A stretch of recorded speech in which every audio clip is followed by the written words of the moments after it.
வெளிப்படுத்தல் எழுதின புஸ்தகம் 1வது அதிகாரம் 18வது வசனத்தை நான் வாசிக்க கேட்போம். மரித்தேன் ஆனாலும் இதோ சதா காலங்களிலும் உயிரோடு இருக்கிறேன். ஆமென். நான் மரணத்திற்கும் பாதாளத்திற்கும் உரிய திறவுகோலை உடையவராய் இருக்கிறேன். அல்லேலூயா. இயேசு மரிச்சிட்டார் என்கிற ஒரு தோல்வி பயம் உள்ள ஒரு பகுதி. அதுக்கு முன்னால்தான் இயேசு மரிச்சார். அதனாலே சீசர்கள் எல்லாரும் மீன் பிடிக்க மறுபடி போயிட்டாங்க. ஒரு பயமும் திகிலும். இயேசு இருக்கும் பொழுதே இப்படி இருந்தா இயேசு மரிச்சிட்டாரே, இனி நாம் கிறிஸ்தவ வாழ்க்கை எப்படி செய்கிறது? அன்னாபா, காய்பா, வேதபாரகர், சதுசேயர் நம்மளை சிறையிலே போடுவாங்களே என்று அவர்கள் பலவிதமான பயத்தில் இருக்கும் பொழுது வெளிப்படுத்தல் எழுதின புஸ்தகம் எல்லாம் தைரியத்தை கொடுக்கிற புத்தகம். கைகளை உயர்த்தி உங்களுக்கு ஆண்டவர் ஒரு வாக்குத்தத்தம் கொடுக்கிறார். இதோ மரித்தேன், சதா காலங்கள் நான் உயிரோடு இருக்கிறேன். கைகளை உயர்த்தி அல்லேலூயா. என் சகோதரனே நீ உயிரோடு இருக்கிறாய், என் சகோதரியே நீ உயிரோடு இருக்கிறாய். இப்படி உன் தேவன் உயிரோடு இருக்கிறார், உன் இரட்சகர் உயிரோடு இருக்கிறார். அவர் சொன்னார், நான் மரித்தேன், சதா காலங்களிலும் நான் உயிரோடு இருக்கிறேன். மார்க்கு எழுதின புஸ்தகம் 16வது அதிகாரம் 6வது வசனத்தை நான் வாசிக்க கேட்போம். அவன் அவர்களை நோக்கி, பயப்படாதிருங்கள், சிலுவையில் அறையப்பட்ட நசரேயனாகிய இயேசுவை தேடுகிறீர்கள். சிலுவையில் அறையப்பட்ட நசரேயனாகிய இயேசுவை தேடுகிறீர்கள். அவர் உயிர்த்தெழுந்தார். அவர் இங்கே இல்லை. கைகளை உயர்த்தி அல்லேலூயா. உயிருள்ள இயேசுவை நான் பிரசங்கம் பண்ண ஆவியானவர் என்னை எழுப்பினார். எனக்கும் சில சோர்வுகள் இருந்தது, சில கேள்விக்குறிகள் இருந்தது. அது எல்லாம் நான் ஆண்டவர்கிட்ட சொன்னேன். ஆண்டவர் சொன்னார், நான் உயிரோடு இருக்கிறேன்ப்பா, நான் உயிருள்ள தெய்வம். நான் மரிச்சேன், ஜனங்களுக்காக நான் மரிச்சேன். நான் மரிக்கும் போது சாத்தானுடைய வல்லமைகளை அழிச்சேன். மரணத்துக்கு அதிகாரியாக இருக்கிற பிசாசை என்னுடைய மரணத்தினால தான் அவனை அழிச்சேன். பிசாசை அழிக்கிறதற்கு நான் மரிக்க வேண்டியது இருந்தது. என் ஜனங்களை வஞ்சித்த பிசாசை, என் ஜனங்களுக்குள்ள வித்தியாசமான பாவங்களை விதைச்சி அடிமைத்தனத்துக்குள்ள பூட்டி போட்டிருக்கிற சத்துருவை அழிக்க வேண்டும் என்றால், என் பிள்ளைகள் மாம்சத்தையும் இரத்தத்தையும் உடையவர்களாய் இருந்தபடினால் நானும் மாம்சமும் இரத்தமும் உடையவராய் மரியாள் வயிற்றிலே பிறந்தேன். அல்லேலூயா. எனக்கு மாம்சம் இருந்தது, நான் பரிசுத்தமா வாழ்ந்தேன். உன்னைய மீட்க, என்னைய மீட்க, உனக்கு வர்ற மரணத்தை மீட்க, உனக்கு வர்ற ஹார்ட் அட்டாக்கை மீட்க, உனக்கு வருகிற நரகத்தை மீட்க, உனக்கு வருகிற பாதாளத்தை மீட்க நான் வந்தேன். மரணத்தை ஜெயிச்சேன். கைகளை உயர்த்தி அல்லேலூயா. இப்போ ஆண்டவர் சொல்லிட்டாரு, ஆமா, பாதாளத்தின் திறவுகோல் இப்போ என்கிட்ட இருக்குட்டாரு. அல்லேலூயா. மரித்தேன், சதா காலங்களில் உயிரோடு இருக்கிறேன். 8வது வசனத்தை வாசிக்க கேட்போம். வெளிப்படுத்தல் 1:8. நான் இருக்கிறவரும் நான் வருகிறவருமாகிய சர்வ வல்லமை உள்ள கர்த்தர், நான் அல்பாவும் ஒமேகாவும் ஆதியும் அந்தமுமாய் இருக்கிறேன் என்று திருவுளம் பற்றினார். தலைக்கு மேல நான் தான், இருந்தவர் நான் தான், இருக்கிறவர் நான் தான், வரப்போகிறவர் நான் தான், ஆதியும் நான் தான், அல்பாவும் நான் தான், ஒமேகாவும் நான் தான், முந்தினவரும் நான் தான், பிந்தினவரும் நான் தான்.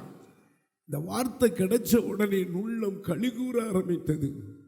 ஆண்டவர் தன்னை எப்படியெல்லாம் தன்னை வெளிப்படுத்துறாரு பாருங்க. உங்கள்கிட்ட தான் ஆண்டவர் சொல்லிக்கிட்டு இருக்கிறார், உங்கள்கிட்ட பேசிக்கிட்டு இருக்கிறாரு. நீங்க அவிவிசுவாசத்தோடு வரலாம். தோமாக்குள்ள அப்படிதான் அவிவிசுவாசம் இருந்தது. முதல்ல தோமா இல்லாத நேரத்தில் ஆண்டவர் அந்த அறைக்குள்ள போனார். உங்களுக்கு சமாதானம் என்று சொன்னார். உயிர்த்தெழுந்த இயேசுவை தரிசித்தாங்க. யூதர்களுக்கு பயந்ததினாலே அறைகள் பூட்டப்பட்டிருந்தது. பூட்டப்பட்ட அறைக்குள்ள இயேசு வந்து உங்களுக்கு சமாதானம், நான் தான் கிறிஸ்து என்றார். அப்பொழுது தோமா இல்லை, தோமா கிட்ட சொல்லும் பொழுது தோமா விசுவாசிக்கல. நான் நம்ப மாட்டேன், அவர் விழாவில் கை ஓட்டி பார்ப்பேன், அவர் தழும்புக்குள்ள என்னுடைய விரலை ஓட்டி பார்ப்பேன்னு சீசர்கள்கிட்ட சொன்னது கர்த்தர் கேட்டார். திரும்ப வேதம் சொல்லுகிறது 8வது நாள் கழிச்சு திரும்ப வந்தார். தோமாவே, உன் கையை எடுத்து என் விழாவில் போட்டுப்பார், உன் விரலை எடுத்து என் உள்ள கையை தொட்டுப்பார். எப்படிலாம் சொன்னார் பாருங்க. அவிவிசுவாசப்படாதபடி விசுவாசம் உள்ளவனா இருன்னு சொல்லி எச்சரித்தார். அந்த விசுவாசத்தில் தான் தமிழ்நாட்டுக்கே தோமா வந்தார். கைகளை உயர்த்தி இந்தியா முழுவதும் ஊழியம் செஞ்சுட்டு, கேரளா முழுவதும் ஊழியம் செஞ்சுட்டு, தமிழ்நாட்டில் சின்ன மலைங்கிற இடத்துல தான் அவர் இரத்த சாட்சியாய் மரித்தார். ஆண்டவர் உயிர் தெழுந்த அந்த காயத்தில் அவருடைய கையை ஓட்டி பார்த்தாங்க. மரியாள் அழுது கொண்டிருக்கிறார். பார்த்த உடனே அன்னையிலிருந்து அவிவிசுவாசப்படவே இல்லை. அவன் விசுவாசத்தோடு வாழ்ந்தான். அப்படி ஒரு நடக்க ஆரம்பித்தான். அப்படி ஒரு ஜீவியம் செய்ய ஆரம்பித்தான். இந்தியா கண்டத்துக்கு கர்த்தர் கொண்டு வந்தார். கைகளை உயர்த்தி ஒரு அல்லேலூயா சொல்லுங்க. மறுபடியும் ஒரு அல்லேலூயா சொல்லுங்க. கேரளாவில் ஒரு முறை எல்லாருக்கும் ஒரு பெரிய போட்டி இருந்த நீர் அந்த இயேசுவை உயிருள்ளவராக காட்டினா. இப்பொழுது ஒரு அடையாளத்தை சொல்லும், தண்ணி அள்ளி மேலே ஊற்றும், இயேசு உயிரோடு இருக்கிறார், அவர் அறிவிக்க நான் வந்திருக்கிறேன். நான் தான் விழாவில் கை ஓட்டி பார்த்து விசுவாசத்தோடு வாழ்ந்தேன். அன்னைக்கு என்னுடைய அவிவிசுவாசமெல்லாம் போயிட்டு எல்லாரும் தண்ணி அள்ளி போடும்போது தண்ணி கீழே விழுந்தது. ஆனால் தோமா போட்ட தண்ணி மேலே அப்படியே நின்றது. கைகளை உயர்த்தி அல்லேலூயா அல்லேலூயா. 7 பிசாசு போன மகதேனா மரியாளுக்கு தன்னை வெளிப்படுத்துறார். அழுதுகிட்டு இருக்கிறார். ஸ்திரியை ஏன் அழுகிறாய்? யாரை தேடுகிறாய்? ஐயோ, என் நேசரை எடுத்துட்டு போயிட்டாங்க, நான் குழியத்தான் பார்க்கிறேன். தோட்டக்காரர் நினைச்சா. அன்று சொல்றார், நான் தான் அந்த இயேசு. அல்லேலூயா. என்னை தொடாதே, நான் இன்னும் பிதாவினிடத்தில் போகலை. எப்படிலாம் தன்னை வெளிப்படுத்தினார். 2 சீஷர்கள் இயேசு மரிச்சிட்டார் பயந்து துக்கத்தோடு எம்மாவூருக்கு போய்கிட்டு இருக்கிறாங்க. எருசலேமிலிருந்து 7 மைல் தூரம். அவங்க இனி நாமும் இரத்த சாட்சியாக தான் மரிக்கணும். இயேசு இருக்கும் பொழுதே நமக்கு பாதுகாப்பு இல்லை, அவர் மரிச்சிட்டாரு. ஆனால் உயிர் தெழுந்த இயேசு அந்த சீசர்களோடு கூட போகிறார். அந்நியரை போல பேசுகிற, என்ன நீங்கள் பேசிட்டு போறீங்க, ஏன் துக்கமுகமாக இருக்கீங்க கேட்குறாரு பாருங்க. உமக்கு தெரியாதா எருசலேமில் இயேசு மரிச்சிட்டாருன்னு சொல்கிறாங்க. அப்போ தான் அவர் சொல்கிறாரு, அப்பத்தை பிச்சு கொடுக்கும்போது தான் இயேசுன்னு கண்டாங்க. கைகளை உயர்த்தி. ஆமாம், அவருடைய துக்கத்தெல்லாம் மாற்றினார். இன்னைக்கு நான் சொல்கிறேன், உயிருள்ள இயேசு உன் வியாதியை மாற்றுவார், உன் துக்கத்தை மாற்றுவார், உன் பயத்தை மாற்றுவார், செய்வனை இன்னைக்கு உடைப்பார், பிசாசு உன் காலுக்கு கீழே நசுக்கி போட செய்வார். ஏன்னா அவர் உயிரோடு இருக்கிறார். கைகளை உயர்த்தி எல்லாரும் ஆமேன் சொல்லுங்க. அல்லேலூயா. உயிர் தெழுந்த இயேசு 40 நாளளவும் அங்கும் இங்கும் தன்னை வெளிப்படுத்தி கொண்டே இருந்தார். ஆமாம், 50வது நாளில் தான் அவர் பரமேறினார். உயிருள்ளவராக மரணத்தை எல்லாரும் கண்ணு முன்னால் அடக்கம் பண்ணப்பட்டு மரிச்சு அடக்கம் பண்ணப்பட்டு 3ஆம் நாள் உயிரோடு எழுந்தார். கைகளை உயர்த்தி எல்லாரும் சொல்கிறாங்க, பார் அவர் உயிர் தெழுந்தார். சிலுவையில் நீங்கள் அவரை மறிச்சிங்க, அடிச்சிங்க. அந்த சிலுவையில் அறையப்பட்ட இயேசு உயிரோடு எழும்பிட்டார். பாருங்க, ஒரு வைத்த இடம் காலியாக இருக்குன்னு காட்டினாங்க. எவ்வளவு அவளை உறுதிப்படுத்துகிறாங்க பாருங்க. அன்பானவர்களே, இந்த வேலையில் நீங்கள் ஒரு நம்பிக்கை இல்லாமல் வந்திருக்கலாம், ஒரு அவிவிசுவாசத்தோடு வந்திருக்கலாம். இன்றைக்கு அவிவிசுவாசத்தை உங்களை விட்டு நீக்கி போடுங்க. அல்லேலூயா.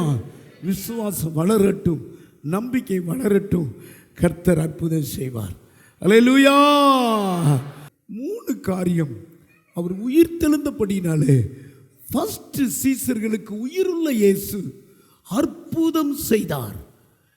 உயிருள்ள இயேசு இந்த பாஸ்டர் பிரசங்கம் பண்ணுகிறார், அவரால் எனக்கு என்ன கிடைக்க போகுது நினைக்கிறீங்களா? உயிருள்ள இயேசு இன்றைக்கே உங்களுக்கு அற்புதம் செய்ய போகிறார். இன்றைக்கே உங்களுக்கு அற்புதம் செய்ய போகிறார். அற்புதத்தை கை மேல கொடுக்க போகிறார். அற்புதத்தை கை மேல கொடுக்க போகிறார். மரிச்சது தான் தெரியும். பேதுரு உடனே நம்ம எல்லாரும் மீன் பிடிக்க போகலாம், ஊழியமும் வேண்டாம், ஒன்றும் வேண்டாம். முதல் வசனத்தை வாசி. சீமோன் பேதுரு மற்றவர்களை நோக்கி மீன் பிடிக்க போகிறேன் என்றான். கவனிங்க, வாங்க நம்மளாம் இனி மீன் பிடிக்க போகலாம். மீன் பிடிக்கிறது தானே கர்த்தர் என்ன மனுஷரை பிடிக்கிறவரை மாற்றுவேன் சொன்னார். நம்ம முன்னால் அற்புதம் செஞ்சார். இப்போ அவர் தான் மரிச்சு போயிட்டாரு. பாருங்க, பின்வாங்கி போனாங்க. ஒரு மீன் கூட பிடிக்க முடியல அவங்களால. விளங்குதா? உடனே ஆண்டவர் தாயுள்ள கொண்டவர், பிள்ளைகளே சாப்பிட்றதுக்கு ஏதாவது இருக்கான்னு கேட்குறாங்க. உயிர்த்தெழுந்த இயேசு அதே அந்த கடற்கரையில் நின்று கேட்கிற 5வது வசனம் வாசிமா. இயேசு அவர்களை நோக்கி பிள்ளைகளே புசிக்கிறதற்கு ஏதாகிலும் உங்களிடத்தில் உண்டா என்றார். பாருங்க எப்படி விசாரிக்கிறார் பாருங்க. பிள்ளைகள் அவங்களுக்கு தெரியும், என்ன நம்பி ஊழியம் செய்யும் போது எவ்வளவோ ஆசீர்வாதம். இப்ப எல்லாம் பின்வாங்கி போயிட்டான், ஒண்ணுமே கிடைக்காது. ஒரு நாள் வெறும் படகா இருந்தது, அவன் படகுல ஏறினாரு, ஆழத்துல தள்ளி கொண்டு போய் வலைய போடுனாரு. இழுக்க முடியாத மீன், 2 படகு நிரம்பி வலிஞ்சது. அன்னைக்கே மீன் பிடிக்கிறதற்கு ஒரு சலிட் அடிச்சிட்டு ஊழியத்துக்கு வந்தவன் திரும்ப அதே மீன் பிடிக்க போயிட்டான். இப்பவும் அதே கேள்வியை கேட்கிறாரு. அப்போ சொன்னா, இரவு முழுதும் பிரயாசப்பட்டு ஒரு மீன் ஆம்படலன்னு சொன்னவன் இப்போ ஆண்டவர் முந்துறாரு. பிள்ளைகளே சாப்பிட்றதுக்கு ஏதாவது இருக்கா? இயேசு அவர்களை நோக்கி பிள்ளைகளே புசிக்கிறதற்கு ஏதாகிலும் உங்களிடத்தில் உண்டா என்றார். அதற்கு அவர்கள் ஒன்றுமில்லை என்றார்கள். ஒன்றுமில்லைன்னாங்க. கவனிக்கிறீங்களா? ஒன்றுமில்லைன்னு சொல்லிட்டாங்க. இப்போ ஆண்டவர் சொல்றாரு, வலது பக்கமா வலைய போடுங்கிறாரு. போடும் பொழுது 153 மீன் பிடிச்சாங்க. அந்த வசனத்தை படி. சீமோன் பேதுரு படவில் ஏறி 153 பெரிய மீன்களால் நிறைந்த வலைகளை கரையில் இழுத்தான். கைகளை உயர்த்தி ஒரு அல்லேலூயா சொல்லுங்க. நான் என்ன சொல்றேன்னா, இதுல போட்டு பார்க்காங்க, ஒரு மீன் வரல. இயேசு வலது பக்கமா வலைய போடுங்கிற உடனே அந்த வலையில பெரிய பெரிய மீன், கலெக்டராக இருக்கிற மீன், தாசில்தாராக இருக்கிற மீன், பேங்க் மேனேஜராக இருக்கிற மீன், தொழிலதிபராக இருக்கிற மீன், எம்எல்ஏ எம்பிக்களாக இருக்கிற மீன், 153 விரல் தொட்டு என்ற மாதிரி 153 மீன் பிடிச்சது, பெரிய மீன். இதுக்கு பேர் அற்புதம்னு எழுதி வச்சிருக்கிறேன். இது வரைக்கும் நீங்க வாழ்க்கையிலே ஆமா ஒரு அற்புதம் நடக்கலையா? ஆண்டவர் இயேசு பாருங்க, மறுதலிச்சு போயிட்டாங்க, பின்வாங்கி போயிட்டாங்க. அவர் அந்த இடத்துல ஒரு அற்புதம் செய்கிறார். கையை உயர்த்தி அல்லேலூயா. ஆமா, போட்டு போட்டு பார்க்குறான், வெறும் படகு. ஆனால் இப்போ சொல்லிட்டாரு, ஆண்டவர் சொல்லிட்டாரு வலது பக்கம் போடுங்கன்னு. அவன் போட்டுட்டான். நம்ம எல்லாம் போய் அந்த வலையில் விழுந்துருவோன்னு மீனுக்கு தெரிஞ்சிடுச்சு. கையை உயர்த்தி அல்லேலூயா. அப்படி படிச்சுட்டு நான் சிரிச்சேன். ஆமாம், மீனுக்கு கட்டளை இட்டார். ஒரு நாள் யோனாவை விழுங்கிறதற்கு ஒரு மீனுக்கு கட்டளை இட்டார். இப்போ பின்வாங்கி போனவனை மறுபடி இழுக்கிறதற்கு ஒரு அற்புதம் செய்கிறார். கையை உயர்த்தி.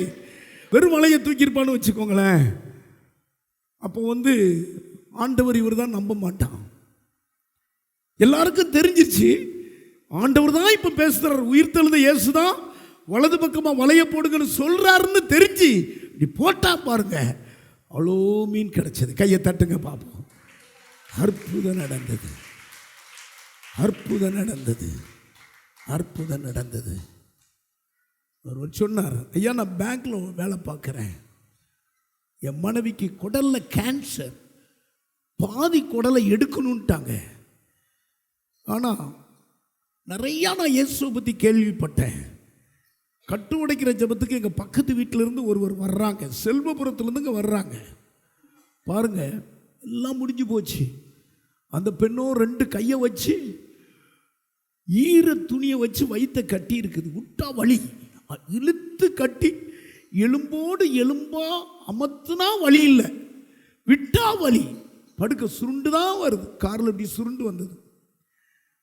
அப்போ நான் சொன்னேன், ஏசு அற்புதம் செய்வார் நம்பி வந்துட்டீங்களே, நிச்சயமா அற்புதம் செய்வார். பாதி குடலை அதாவது எடுக்க வேண்டியதே இல்லை. கிறிஸ்டின் ஹாஸ்பிட்டலில் தான் கட்டுக்கிட்டு இருக்கோம், வெள்ளூரில் சிஎம்எஸ்ல. எங்களுக்கு டேட் கொடுத்துருக்காங்க, பாதி குடல் அவளுக்கு வெட்டணும், குடலெல்லாம் கேன்சர், சாப்பிட முடியலை, பால் தான் கொடுக்குறோம், டீப்பு மூலமாக. நாங்கள் பாருங்கள், அடுத்த மாதம் கொண்டு வந்தாங்க. அவங்க எனக்கு ஃபோன் பண்ணாங்க, பாஸ்டர் நாங்கள் மறுபடியும் ஆஸ்பத்திரிக்கு போனோம், கேன்சர் குணமாயிட்டுன்ட்டாங்கன்னாங்க. கையை தட்டுங்க. இதான் அற்புதம், இதான் அற்புதம். முடியாததை முடிச்சு காட்டினார் பாருங்க. இதான் அற்புதம். உங்கள் வாழ்க்கையிலையும் பலவிதமான மரண தொத்து வியாதியில் கூட நீங்கள் வந்திருக்கலாம். இன்னைக்கு அந்த வியாதியை கர்த்தர் குணமாக்குவார். அல்லேலூயா. அந்த வியாதியை குணமாக்குவார். எங்கள் சபையில் எத்தனையோ பேருக்கு கேன்சரில் சுகமாக்கி இருக்கிறார். அன்றைக்கு அற்புதம் நடத்தின தெய்வம் இன்றைக்கும் அற்புதத்தை செய்யும்படியாக தான் அவன் உயிரோடு எழும்பியிருக்கிறார். கட்டாயமாய் அற்புதத்தை செய்வார். ரெண்டாவது, அவர்கள் கரையிலே வந்திறங்கின போது, இங்க கவனிங்க, ஃபர்ஸ்ட் பிள்ளைகளே சாப்பிட்றதுக்கு இருக்கான்னு கேட்கிறாரா? ஒன்றும் இல்லைன்ட்டாங்க. இப்போ மீனை பிடிச்சிட்டு வந்துட்டாங்க. வர்றதற்கு முன்னாலேயே கவனிக்கிறீங்களா? அதாவது தணல்ல போடப்பட்ட மீனும் தணல்ல சுடப்பட்ட அப்பமும் ஆயத்தமா வச்சிருந்தார். நீங்க கடற்கரைக்கு போனா தான் தெரியும், ஒரு தீக்குச்சி போட்டால் டப்புன்னு அணைஞ்சு போகும், தீ பற்ற வைக்க முடியாது. அல்லேலூயா. குளிர், எரியவும் எரியாது. எப்படி நெருப்பு போட்டு இவங்களுக்கு மீனை ஆண்டவர் கொடுத்தாருன்னா ஆச்சரியம் அதுக்கு பேர். கையை உயர்த்தி இன்னொரு சொன்னால் அதிசயம் அதுக்கு பேர். கடற்கரையில் அதிக இருட்டோடு அதிகாலையில் மீன் கட்டத்தையும் அப்பத்தையும் பிள்ளைகளே வாங்க சாப்பிட்றதுக்கு வாங்கன்னு கொடுக்குறாருங்க. கை தட்டுங்க பார்ப்போம். கரை நெருப்பு போட்டு இருக்கிறதையும் அதன் மேல் மீன் வைத்திருக்கிறதையும் அப்பத்தையும் கண்டார்கள். இயேசு அவர்களை நோக்கி, நீங்கள் இப்பொழுது பிடித்த மீன்களில் சிலவற்றை கொண்டு வாருங்கள் என்றார். முதல்ல அவரே மீன் கண்டத்தை வச்சார், அப்பத்தை வச்சு கொடுக்குறாரு. இதை நான் படிச்சுட்டு இதுக்கு பேரு அதிசயம்னு எழுதியிருக்கிறேன். கைகளை உயர்த்தி அல்லேலூயா. நம்ம ஆண்டவரால் உன்னை போஷிக்க முடியும். சூழ்நிலையை பார்க்காத. கரையிலே வந்திறங்கின போது நெருப்பு கறி போட்டு இருக்கிறதை அதன் மேல் மீன் வைத்திருக்கிறதையும் அப்பத்தையும் கண்டார். கறி நெருப்பு போட்டு வச்சு மீன் வச்சிருக்கிறதையும் அப்ப வச்சிருக்கிறத வச்சுட்டு பிள்ளைகளே சாப்பிட வாங்க, நீங்க பிடிச்சிட்டு வந்த மீனையும் கொடுங்க. என்ன அற்புதம்! அப்போ நம்ம முகம் வாட விடவே மாட்டார். அல்லேலூயா. உயிர்த்தெழுந்த இயேசு அற்புதம் செய்தார். இந்த இடத்துல அதிசயம் செய்தார். உங்களுக்கு அதிசயம் செய்வார். கையை உயர்த்தி அல்லேலூயா. கையை உயர்த்தி ஒரு அல்லேலூயா சொல்லுங்க. அல்லேலூயா. இப்போ அருமையான ஆசை தம்பியினுடைய குடும்பம் இருக்குல்லவா, உங்கள் கேரளாவில் அது ஒரு யாருமே வாங்க மாட்டாங்க. இவங்க சொக்கனூரில் ஒரு கல்லறை பக்கத்தில் தான் குடியிருக்கிறாங்க. கயிறு சுற்றுற வேலை, ஒரு நல்ல வீடு கிடையாது. ஆனால் ஒரு 5 ஏக்கர் பூமி அந்த பக்கம் இருக்குது, விளையாத பூமி.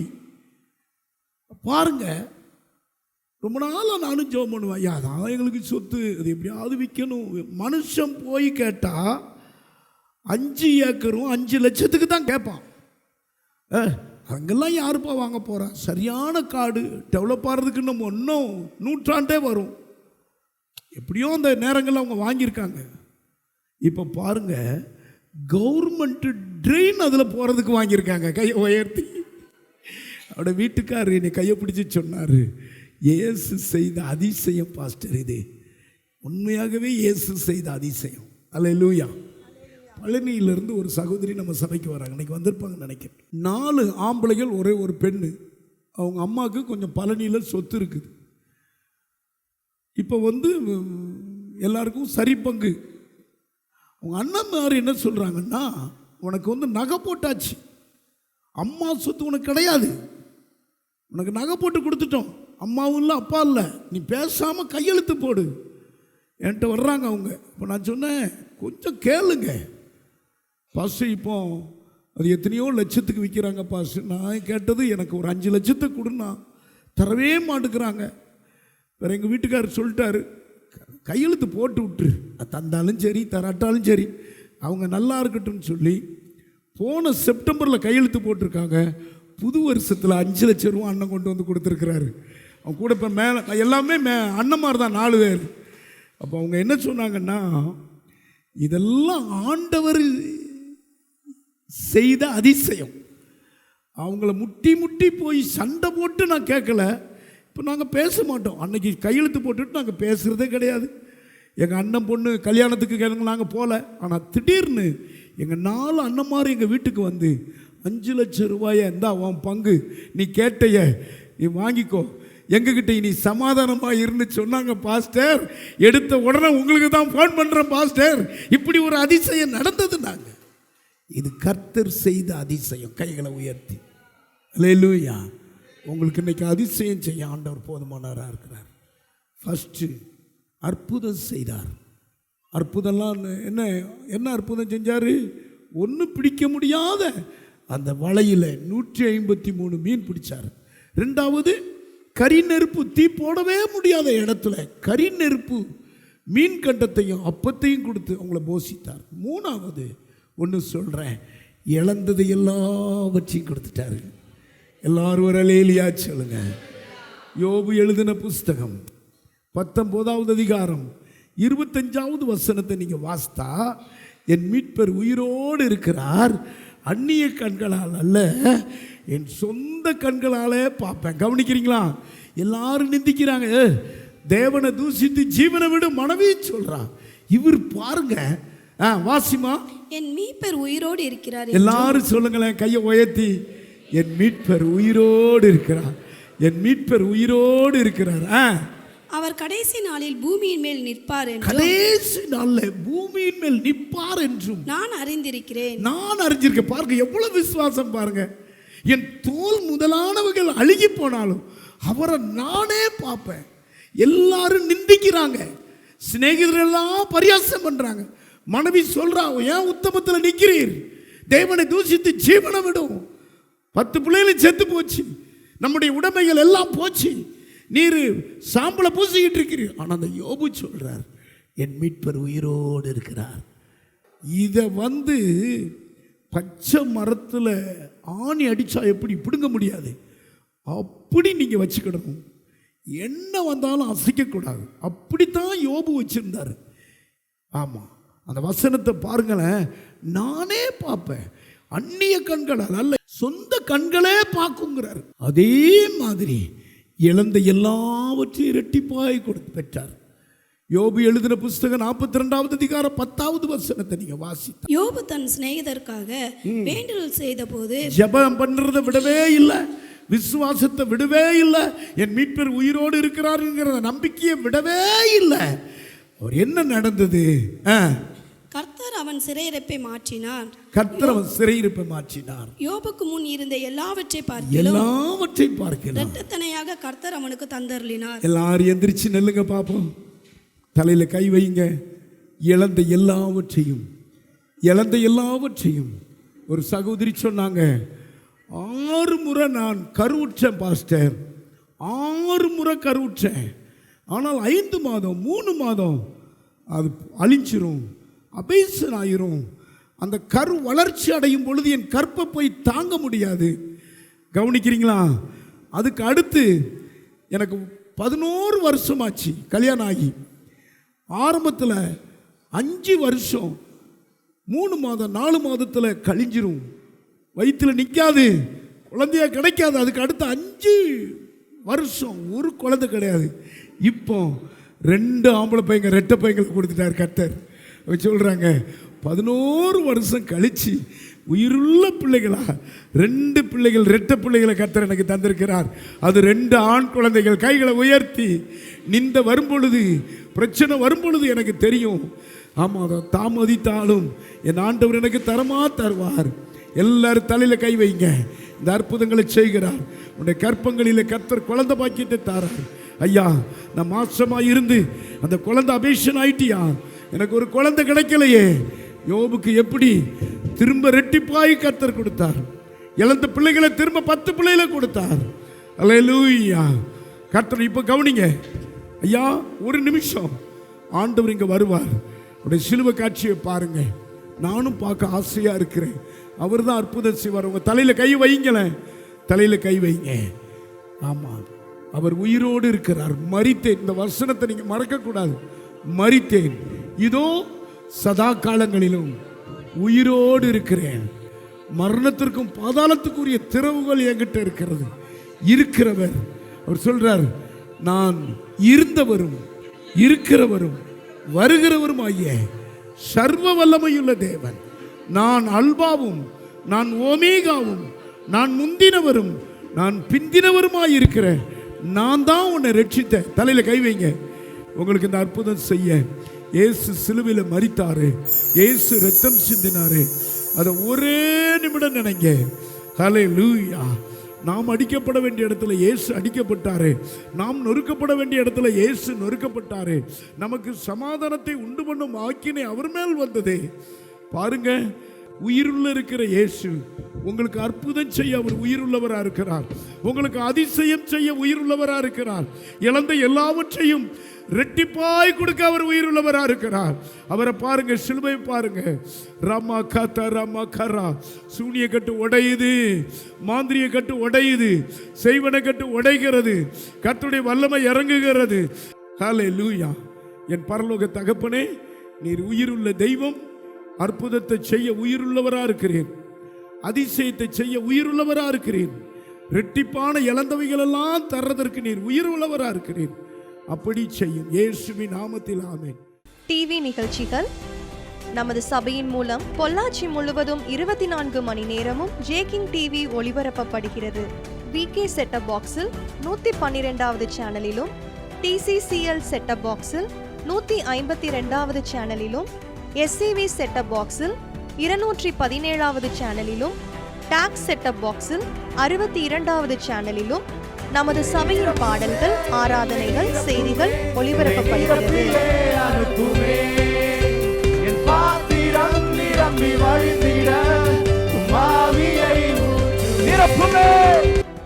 தமிழ்நாடு முழுவதும் பைபிள் டிவியில் தினமும் மாலை 6:30 மணிக்கும், பெனியல் டிவியில் தினமும் காலை 7:30 மணிக்கும் நமது சபையின் நிகழ்ச்சிகள் ஒளிபரப்பப்படுகிறது. இந்த டிவி ஊழியங்களின் மூலம் ஆயிரக்கணக்கான ஜனங்கள் ஆசிர்வதிக்கப்பட ஜெபித்துக் கொள்ளுங்கள். அன்பார்ந்தவர்களே, ஒவ்வொரு ஞாயிற்றுக்கிழமையும் ஏராளமான ஜனங்கள் நமது ஆலயத்திற்கு வந்து விடுதலை, சுகம், ஆசிர்வாதம் மற்றும் சமாதானம் பெற்று செல்கின்றனர். நமது சபையின் ஆராதனை நேரங்கள்: ஒவ்வொரு ஞாயிற்றுக்கிழமை தோறும் முதலாம் ஆராதனை அதிகாலை 5 மணிக்கும், 2ஆம் ஆராதனை காலை 7 மணிக்கும், 3ஆம் ஆராதனை காலை 9 மணிக்கும், 4ஆம் ஆராதனை மாலை 6:30 மணிக்கும் நடைபெறும். முதல் 3 ஆராதனைகளையும் நீங்கள் நேரடியாக சபையின் யூடியூப் வலைதளத்தில் உள்ள IPHH கிணத்துக்கடவு சேனலில் உலகத்தின் அனைத்து பகுதிகளிலும் இருந்து பார்த்து பயனடையலாம். சிறுவர்களுக்கான ஓய்வு நாள் பள்ளி முதலாம் ஆராதனையில் காலை 6 மணிக்கும், 2ஆம் ஆராதனையில் காலை 8 மணிக்கும், 3ஆம் ஆராதனையில் காலை 10 மணிக்கும் நடைபெறும். வாலிபர் கூடுகை ஒவ்வொரு மாதமும் முதல் ஞாயிற்றுக்கிழமை அன்று காலை 9 மணிக்கு வாலிபர்களுக்கான விசேஷித்த கூடுகை நடைபெறும். எண்ணெய் பூசி சுகமளிக்கும் வாக்குத்தத்த ஆராதனை ஒவ்வொரு மாதத்தின் 1ஆம் தேதி அதிகாலை 5 மணிக்கும் காலை 10 மணிக்கும் நடைபெறும். கட்டுகளை அவிழ்க்கும் உபவாச ஜெபம் ஒவ்வொரு மாதமும் 3ஆம் வெள்ளிக்கிழமை காலை 10 மணிக்கு நடைபெறும். இதில் ஒவ்வொருவருக்காக தனிப்பட்ட முறையில் பிரார்த்தனை ஏறெடுக்கப்படும். விடுதலை உபவாச ஜெபம் ஒவ்வொரு மாதமும் கடைசி சனிக்கிழமை அன்று காலை 10 மணிக்கு நம் தேசத்திற்காக பாரத்தோடு ஜெபங்கள் ஏறெடுக்கப்படும். ஒவ்வொரு வியாழக்கிழமை தோறும் ஆண்களுக்கான ஜெப கூடுகை புதிய ஆலயத்திலும், பெண்களுக்கான ஜெப கூடுகை பழைய ஆலயத்திலும் மாலை 7 மணிக்கு நடைபெறும். ஒவ்வொரு புதன்கிழமை அன்றும் வாலிப சகோதரர்களுக்கான ஜெப கூடுகை மாலை 7 மணிக்கு நடைபெறும். ஒவ்வொரு ஞாயிற்றுக்கிழமை அன்று வாலிப சகோதரிகளுக்கான ஜெப கூடுகை மாலை 5 மணிக்கு ஜூம் மீட்டிங்கில் நடைபெறும். நமது சபையில் தினமும் காலை 10 மணி முதல் 2 மணி வரை சபைக்காகவும் தேசத்திற்காகவும் ஜெபங்கள் ஏறெடுக்கப்படும். இக்கூட்டங்களில் கலந்து கொண்டு தேவ ஆசிர்வாதம் பெற யாவரையும் அன்புடன் அழைக்கிறோம். எங்களது முகவரி: IPA ஜெப ஆலயம், சர்வம் தியேட்டர் பின்புறம், பொள்ளாச்சி மெயின் ரோட், கிணத்துக்கடவு, 642109. ஜெப உதவிக்கு 9444343618 9488873284.